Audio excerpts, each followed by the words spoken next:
Hey guys, welcome back to my channel. I am Danielle, aka Stitcherista here on YouTube, and today is Thursday, January 13th, and I did no stitching yesterday. Now, my phone did an update today, okay? And when I have a Samsung, I have an Android. When my phone does an update, it gives me pause because most of the time it changes something that I liked. I notice now with the camera, like before, the time of your video used to be on the bottom and it was like in white and you could hardly see it. Well, now it's like up top. It's like right here. And it's in red with white lettering. So you can really see it, which I actually like that. But the brightness on my phone was very dim. And I'm like, what the fuck? So before I started recording, I had to like fix that. So yeah, did no stitching last night because the night before, so today's Thursday, not Wednesday night, Tuesday night, I made the mistake of checking my email. I was awake. I mean, I've been staying up so late. I was awake at like 1 in the morning, and I made the mistake of checking, my glasses are like, I made the mistake of checking my email, and my boss emails me and says, how you've been inputting invoices is incorrect. Because now she's trying to do our 1099s. And I used to do them, but she hired a bookkeeper this year to do them. She would pay me to do them, but that's fine. I don't need to do them for you. She was like, how we do it is in ClickUp. ClickUp is a website, and I have like a separate, I don't know how to explain it. There are tasks in there, okay? And so I have a list with each editor's and proofreader's name that works for us. And then every week I have all but 2 people send me their invoices because I just didn't feel like explaining how to go in there and do it. And then I have to upload the invoice, and the task name I was putting as the date of the invoice.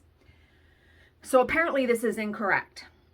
What I would have to do is put the task name, the total of the invoice, and then attach the invoice to that specific task. Apparently how I should have been doing it is the employee's name or subcontractor, independent contractor's name as the task name, and then put the date of the invoice in the date column, which I wasn't doing. And so she's like, I just went through and fixed all of your invoices for 2021. She's like, can you help me do this and just look over also what I did? So I'm the kind of person that I had originally told her, okay, I'll do it tomorrow morning. But then it was on my brain. And I said, you know what? Let me just fucking do it now. So I grabbed the laptop and I'm in bed. And this took me a good hour. I went through everybody else. I had to do like 4 more people. I was up until like 3:30 a.m. doing it. Tuesday night until Wednesday. And I get up at 4:15 to pack Bill's lunch. So I literally was like laying down for like, it felt like 20 minutes. And so I was very tired yesterday, and I fell asleep like right after dinner when we were watching Gold Rush. And first of all, the little task, I was like, I know I just didn't make that up of how to do that. I told her, I said, I'm sorry I did it incorrectly, but if I would have known how to do it, I would have done it that way. Like, I'm not that kind of person.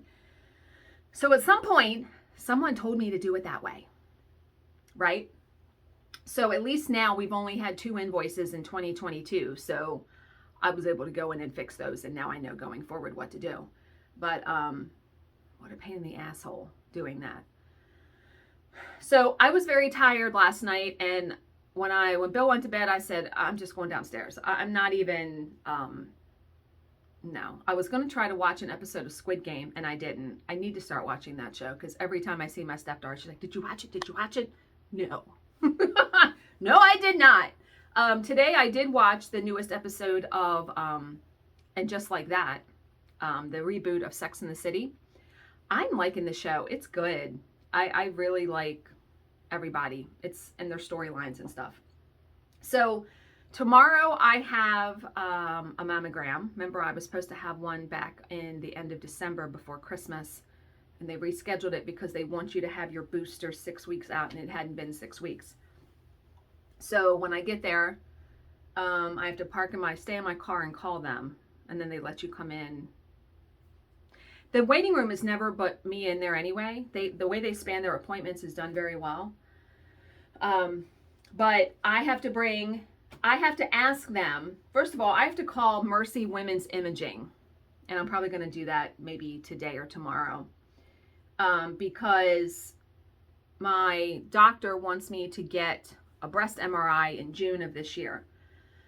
And I told her, I said, I don't want to go to Mercy. I don't want to go downtown if I can possibly help it. She's like, oh, well, I can write you a referral to do it up here on Hospital Drive, which is like 20 minutes from the house.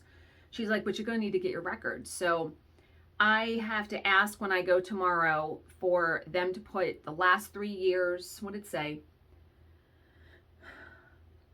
Last 3 years of my mammogram images on a disc so that I can take that to advanced radiology. Now, I'm not going to even call advanced radiology till like April or May to schedule this, because usually they can get you in there pretty quickly. So I don't want to call too early because it's too early. I don't need to get it done till June. So I need to do that. And then I need to call Women's Imaging at Mercy, because for the past, it says 2016 through 2019 MRIs, which I think I had 2. I need to have them put those results on a disc and mail it to me.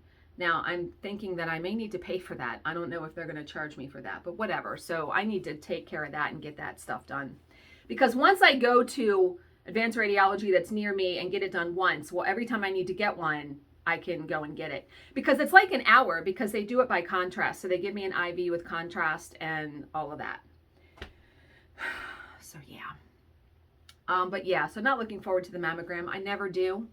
But it's what caught my breast cancer last time. So, but at least I'm off work. Like, we don't have any work tomorrow. We don't have work till next week. So, but yeah. And so I'm hoping to do 2 videos next week, which I'm actually somewhat excited about.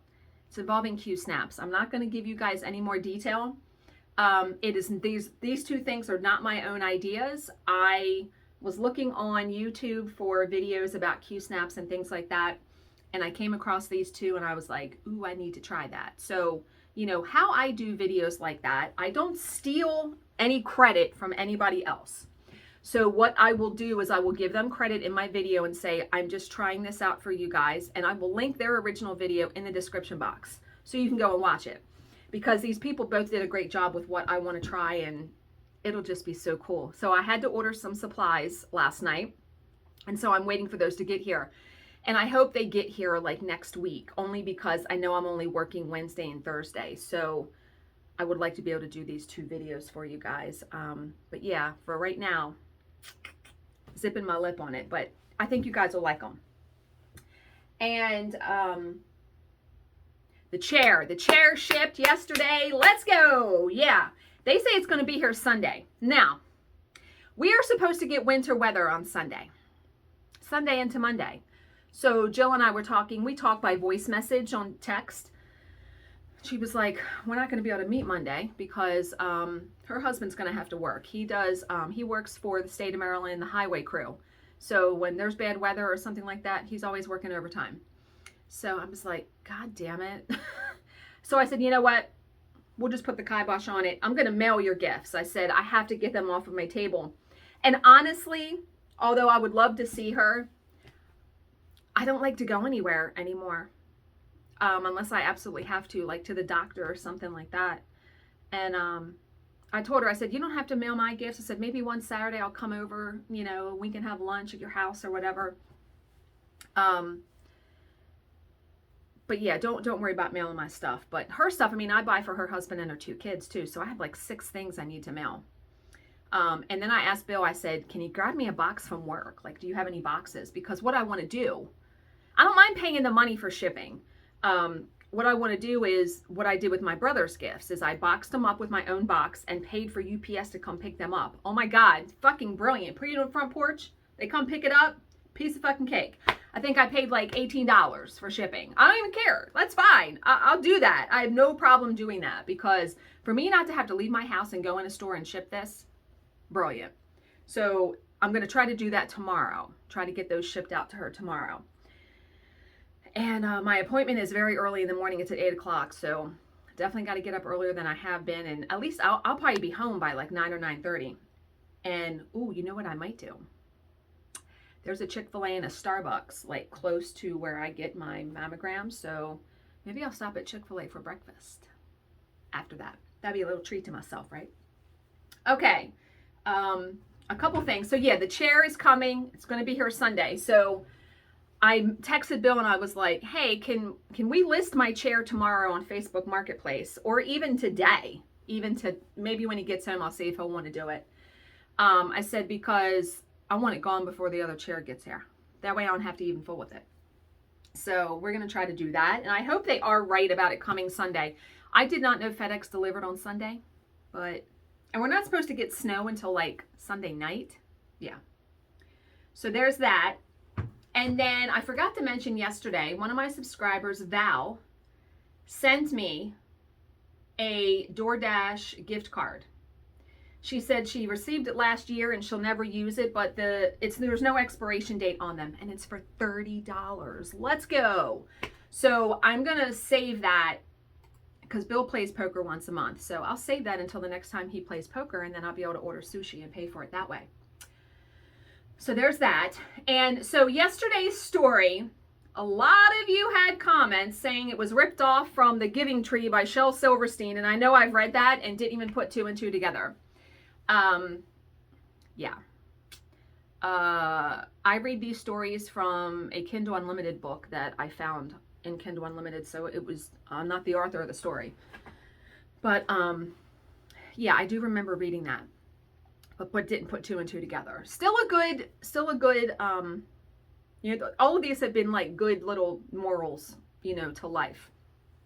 But someone had made a comment, D Mary, the letter D and then Mary, that's their YouTube handle. And they said, I saw this and it summed up what you were saying about yourself. Meaning, I'll help you if you're helping yourself, right? Okay. So this is a quote by Chris Rock, you know, the comedian and actor.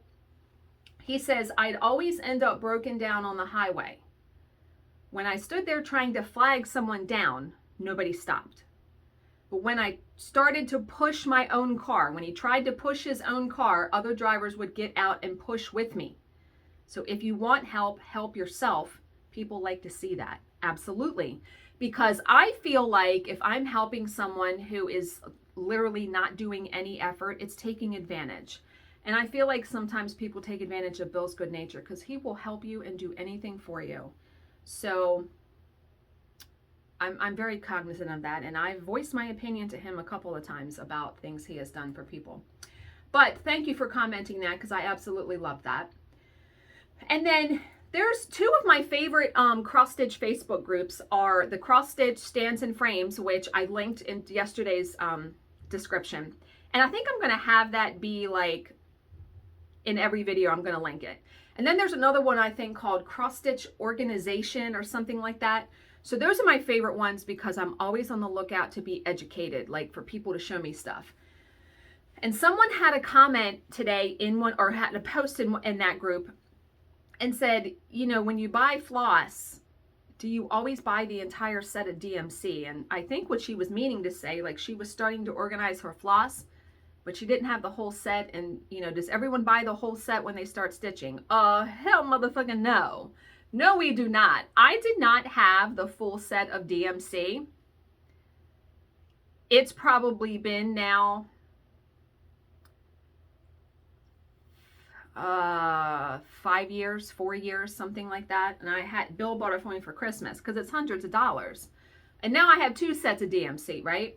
But no, I mean, I would just buy, really, I was that person that bought the floss for each project and just bought new floss when I needed new projects because I never really kept them organized like I do now. But no. Everyone does not. You can buy it piecemeal. Like as you buy them, get the bobbins, organize it. Yeah, no, you don't have to buy the whole set. My God, most people don't have the money for that. I like reading those kinds of questions though.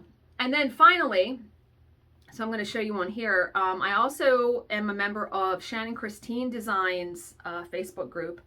And you know I love her aesthetic for her patterns. Absolutely just in love with it. And she has 2 new patterns for Valentine's Day, and I had to buy them.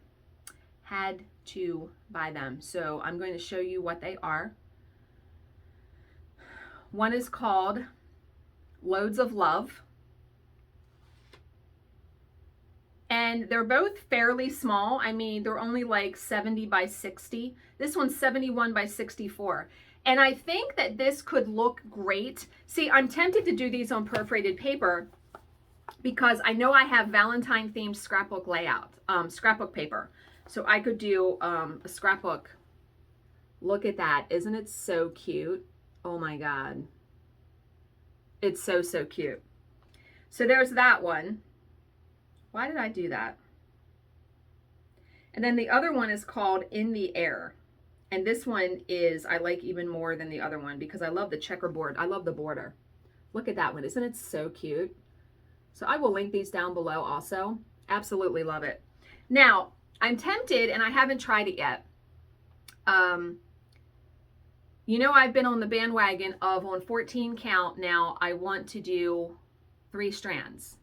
So I've never done 3 strands on perforated paper. I'm going to give it a shot because I feel like the coverage would be really, really fantastic. I might even try to convert it to sulky and do 2 strands of sulky and see what that looks like. I'm going to have to do like a little test. I have a fucking shit ton of paper. But these would lend themselves so good to a scrapbook layout because they're exactly square. And, you know, on 18 count, these would be like 3 by 3 or 4 by 4. Very, very small. So that's why I'm tempted to do them on perforated paper. But I will link those down below so you guys can go and buy them. And they're so cute. They were each $8, so not too hateful, right? All right, so today's inspirational story, I was going to do a true crime story. I might do the true crime story tomorrow because I'm telling you, the days have been getting away from me being off. Tomorrow I'm going to be forced to be up early and out. So when I get home, it's going to be before 10 o'clock. So I'll be way ahead of the game by then. So this is called The Story of the Neighbor's Window. And I told this story. I forget where I read this. I read this on Facebook or somewhere, and I told this because it hit me so much, our perspective on things, right? So a young couple moved into a new neighborhood. The next morning, while they were eating breakfast, the young woman watched her neighbor hanging her laundry outside. And she says, that laundry is not very clean. She doesn't know how to wash correctly. Perhaps she needs better laundry soap. And the husband looked on but remained silent, which was probably smart, right? Every time her neighbor would hang her laundry out to dry, the young woman would make the same comments because I'm guessing this woman did this a couple times a week, right? So about 1 month later, the woman was surprised to see a nice clean wash on the line, or clean laundry on the line, and said to her husband, look, she has learned how to wash correctly. I wonder who taught her this. And the husband says, I got up early this morning and cleaned the windows. So it was your window that was dirty, not her laundry. So what is the moral lesson of the story? First, stay in your own fucking lane, right? Number 1, which that's not the real moral, but the moral is stay in your lane. The moral lesson of the story. What we see when watching others may depend on the purity of the window through which we look. That's fucking brilliant, right? And it really, really is true. How we see everything is through our perspective. That's why I try not to get so upset in traffic anymore. It's not always easy. However, someone that cuts you off, I try to think of it this way. They may not be an idiot. They may not be a fucking moron, right? They may have just had a piece of bad news. Someone is sick. Someone has died. They're themselves. You don't know. You do not really know what is going on. You just don't. And most of the time, someone's actions, like, here's a good example. My aunt that passed away 5 years ago was not always the nicest, easiest person to get along with. A lot of times, she was like a raging asshole, if I'm being completely honest. She would make comments to me about my weight. Those pants, make you look fat. Shit like that. Would say stuff to my mom. And when I really stopped and thought about it, over the course of her life, she's always been hugely overweight, where she had no room to talk about anybody else's weight. But she was grossly overweight, didn't have good choice in men, always had men that were either alcoholics or stole from her and her son. Just poor choices. So when I really stop and think about that, she was unhappy. So unhappy people tend to want to make others miserable too. And I like to think that all of her comments weren't about me at all. It was about her. And that's a lot of the case. Like, I even try to think about, how people treat me. I've had issues where I think, why aren't the neighbors talking to me or whatever. It's probably nothing to even do with me. Literally, it probably has nothing to do with me. It's all to do with them. So just think about that the next time someone, I need to be taking my own medicine, right? The next time someone leaves me a fucking ridiculous comment, I need to be like, it's not about me at all. It's about them. It's about you. So, yes. And before I end here, and we're going to learn another thing of how to unfuck ourselves this year. I started reading the Dork Diaries book 3, and I think after I get through 3, 4, 5, and 6, because I have the hardcover, I'm just going to buy it on my Kindle, because it's nice to have the hardcover because you can see it looking like that. But I tried to read this today when I was eating lunch, and it wasn't working out very well. So I said, well, now I know why I get the Kindle version, because I can prop the Kindle can be sitting on a table and I can eat. Yeah. All right. So today's little tidbit on how to unfuck ourselves by Gary John Bishop. Okay. This one is quite interesting. It says, stop doing that shit. Wake up. You're in a trap. So I'm guessing he's talking about bad habits. I guess, because there's no explanation for it. I get it though. Yeah. Okay. We take that any way that you want to take it. All right. I'm going to end this here, guys. I hope you all have a fantastic Thursday. As always, if you have any questions, please leave them in the comments section below, and I will answer them to the best of my ability. Thank you so much for watching and subscribing, and I will see you in my next video. Bye, guys.